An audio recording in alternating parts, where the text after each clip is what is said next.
Already imported the files that I need to use for this tutorial. These two files you can download with the link in the description. This is a backplate and the footage against green screen. Then I have a grunge texture. Just Google a grunge texture. It doesn't really matter which kind of grunge that you use. And then I have a skeleton picture. It's not perfect. But yeah, it will do the job just fine because we don't really need it that much. So yeah, find these two images, download these files in the description, and let's get started. The first thing that I will do is drag my background video in a new composition. We'll right click here and composition settings and rename this to main comp, so we know this is going to be the comp that we're going to set up everything. Then I will go to my footage file and I will drag this into a new composition and right click, composition settings, and green screen footage. Click OK. And right now we're going to remove the green screen. If you really want advanced stuff on green screen, check out my other tutorial that goes more into depth on removing green keys. Currently we actually recorded this outside with a portable green screen, and you can actually see that light is coming through, so it's not thick enough, but it's hopefully it will do the job just fine. So first of all, I will pick my pen tool here and I will I will draw around my actress here. I will draw something like this and just make it very roughly, like something like that. Press M on the keyboard and click on the stopwatch for the mask, and then just move forward and yeah, offset your mask the way it needs to be offset. So something like this. We just need to do it very roughly because right here I noticed some mistakes while doing the green key, so that's why I'm doing this. Just remove as much as you can.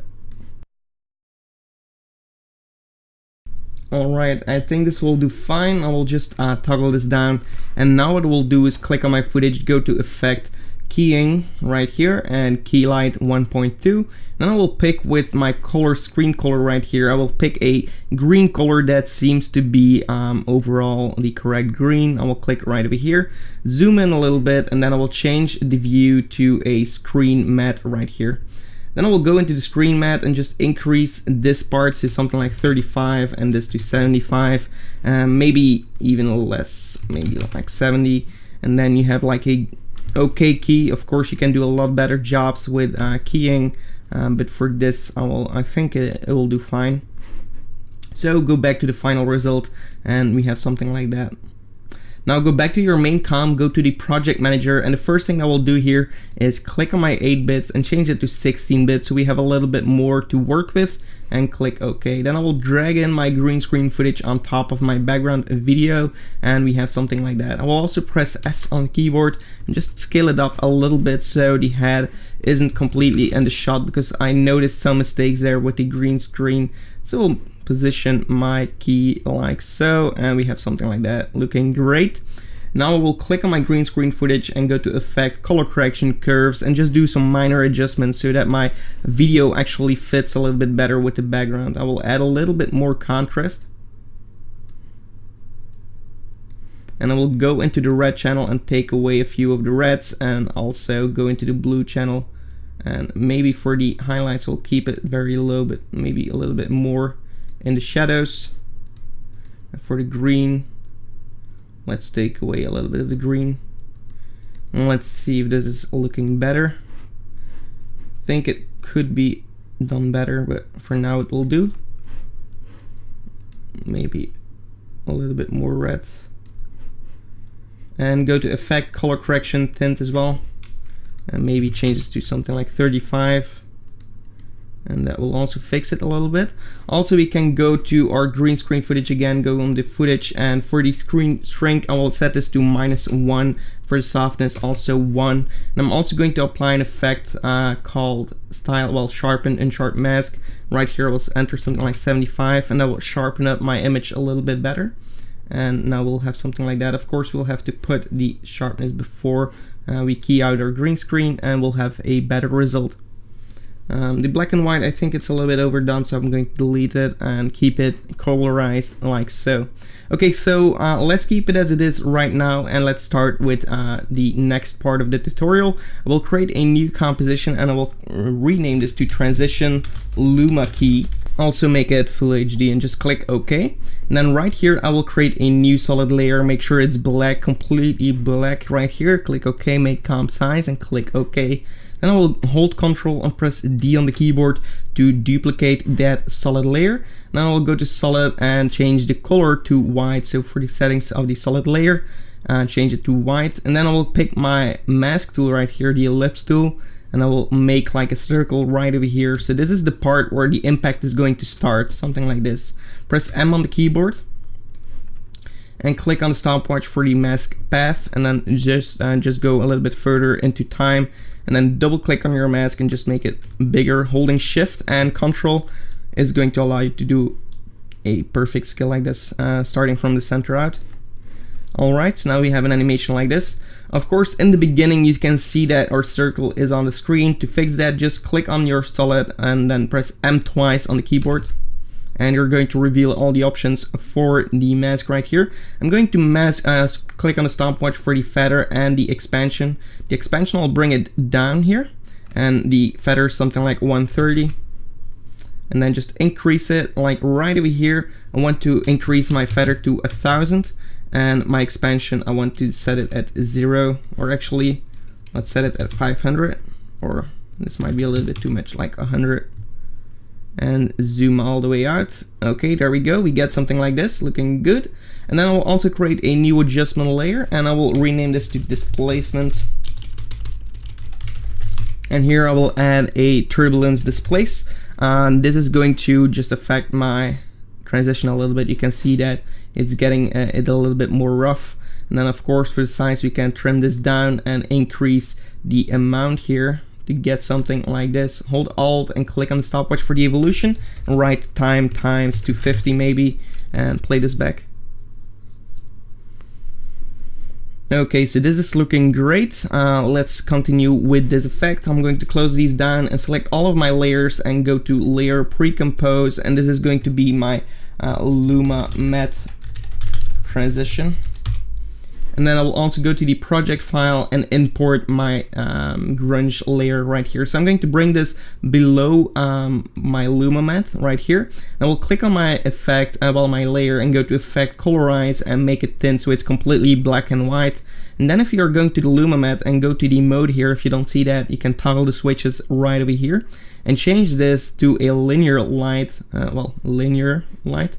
That's right over here. We're going to get this kind of effect. So now we have a transition that is really looking a lot better. You can see that we have some variation in here. Of course, you can go in here and add a little bit of curves, but we'll do that later. Just go to the main comp here, and we're going to drag our Luma Matte transition in here. Right now, we want everything that's white to actually be not visible, because in this normally everything that's white is going to be visible, and everything that's black is not going to be visible. If we set this at the Luma Matte, you can see what I mean. Right here we don't have the actress, and she appears with the animation when it turns white. We actually want it to be inverted so that she is on screen and then she disappears because of this effect. So now we get something like this, and this is looking great. Okay. So what I will do now is click on my Luma Matte here and go to Effect, Color Correction, Curves, and here I'm going to add like more contrast to my scene, something like this. I'm actually playing around with everything like that. And actually I imported the wrong matte here, so I'm going to the Project Manager, click on my Transition Luma key. This is what you want, and hold Alt and drag it on top of your Luma Matte transition. Just make sure it's also selected at first. So select this one and this one.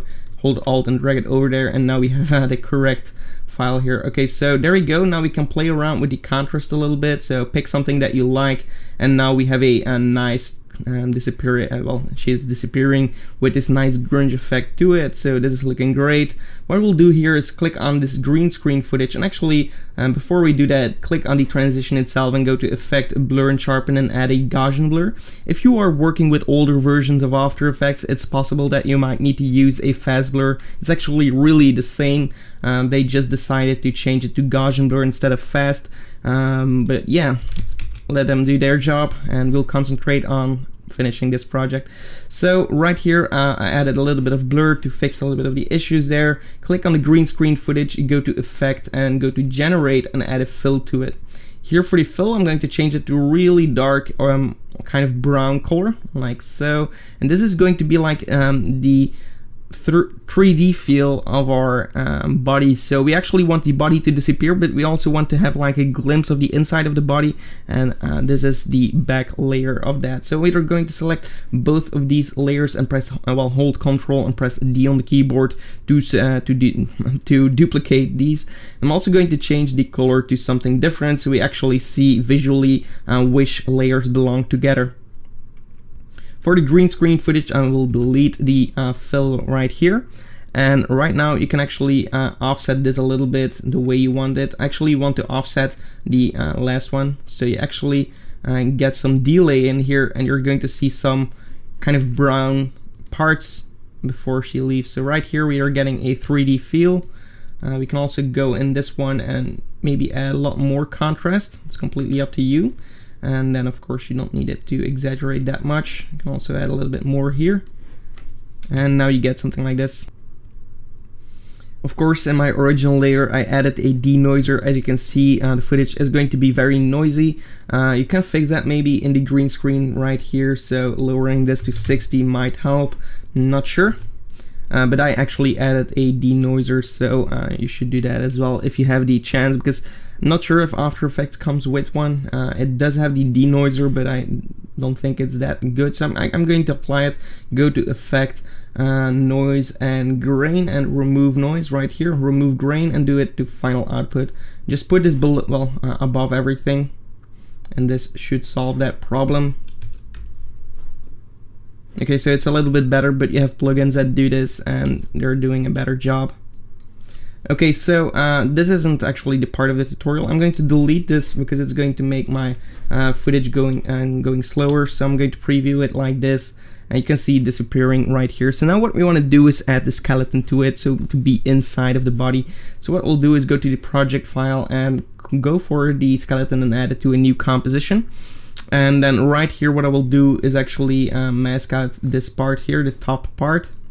And then I'm going to also click on my pen tool here and also draw out the arms right here. So we don't actually need these. And there we go. And then subtract this from the image. We get something like this. Click on the image and go to Layer Pre-Compose, and we're going to rename this, move all the attributes to skeleton, and click OK. And then I'm going to play around with this a little bit more. Click on the skeleton, go to Effect, and go for, well, actually I'm going to right click, Composition Settings, Skeleton Comp. Okay, and then go to Effect Keying right here, and we're going to click on the Extract key. And now what we want to do is actually just click on the white part here and just drag this in until you see something like this. And actually I want to copy this effect, so I'm going to cut it. So hold Control, press X on the keyboard. I want to open up this composition. I want to paste it on here. So we don't need it in this composition. We need this composition to be as clean as possible. Go back into this composition and maybe delete a little bit more right here so we can see that we don't have anything in the frame. Click on the skeleton, and now we're going to add a choker, matte choker, and apply this to the solid layer, well, to the composition right here, and we get something like this, looking great. Go back to the main comp, go to the project manager, and we're going to add the skeleton right here. Now what we want to do is actually, we're going to solo this part here, and I'm going to set the track matte at no track matte and go for the skeleton, also solo this. And we want the skeleton to actually resemble the motion of our actress right here. So I'm going to drag this around, make it bigger, and yeah, just position it like right over here. I think this will do fine. I'm not sure if the head will be bigger or not. But we'll see how this is going to work. And then I'm going to click here on the puppet tool right here. It's a puppet pin, and I will click on the pins right here. So I will create a few new pins. Let's see what we can do. So right here, I want everything to be moved, and that way you can actually make it fit the same motion. And automatically it's going to create keyframes, so you don't have to worry about that. Go a little bit back into time, maybe position it right over here. Actually right here it's not that important. And then at the end we're going to move this all the way right over here. And of course this doesn't look too good right now.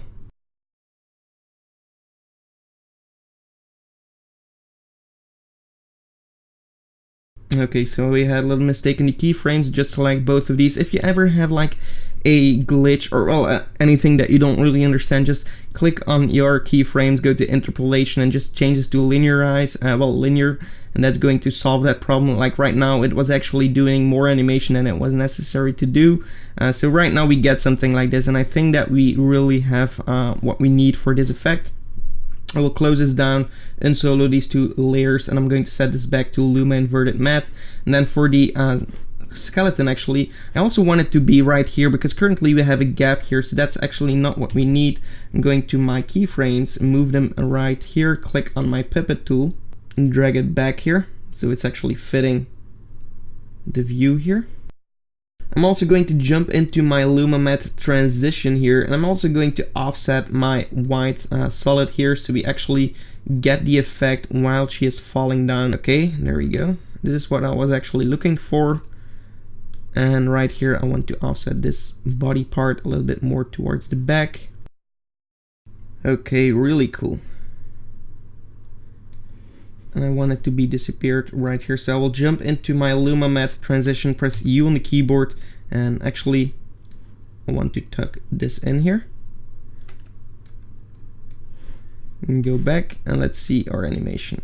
Okay, so she's disappearing right here. So this is kind of what I'm actually looking for. So I'm going to close down my my skeleton right here. I'm going to duplicate the transition Luma key. I'm going to put this below my, on top of my skeleton actually. Make it visible for now.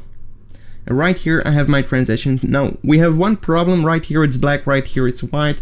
I want it to be black on both sides and just white in the center. To do that, click on the transition right here, go to Effect, go to Color Correction and Colorama. And right here we can do some really cool stuff. We can go into the output cycle and change this to a ramp gray. And now we can drag our white to the bottom right here, and we're going to get a result like this. Now you can of course add more white to actually just add a white point right over here and play with it like this. And this can give you a little bit more white to play with. But now if we're going to set our skeleton here to a Luma Matte, we're going to see our skeleton just for a portion of the time. So right here, it's like a 3D layer that is also moving along with the same animation.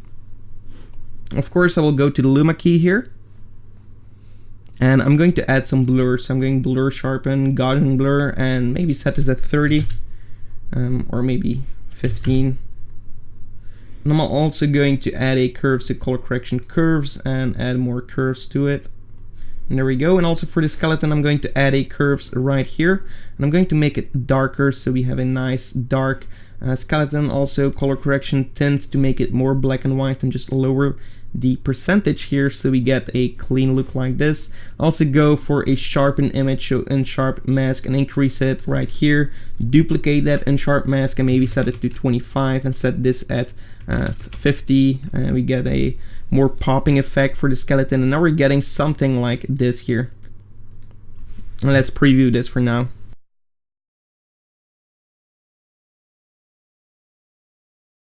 Well, make this a pre-comp layer, pre-compose skeleton transition, and I'm going to add an effect called keying key extract again, and now we're going to extract some of the blacks, and now we're going to get more of a neutral transition.